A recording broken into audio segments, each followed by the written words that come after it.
Did you ever have the issue that several arrows were supposed to flow next to each other but overlapped like pasta? I will show you how to avoid overlapping arrows and empty spaces between them.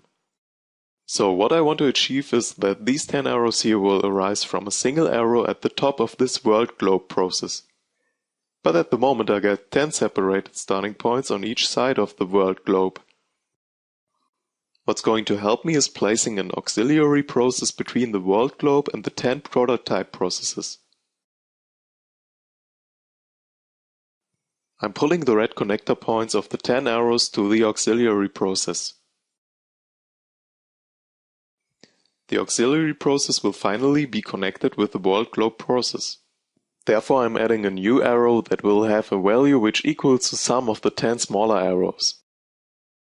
Optionally, you can calculate the sum in Microsoft Excel and let the arrow refer to it by using a live link.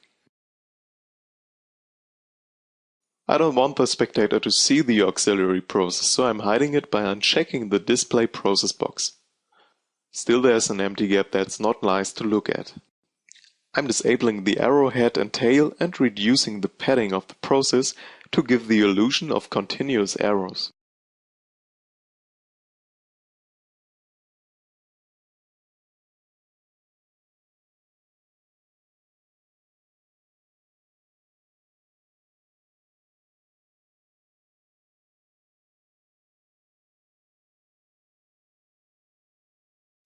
Now I just have to arrange the yellow lock points of each arrow to make them immune against different flow scalings.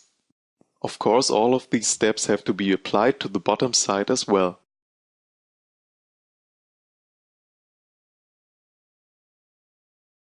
Let's compare the final Sankey diagram with the first version.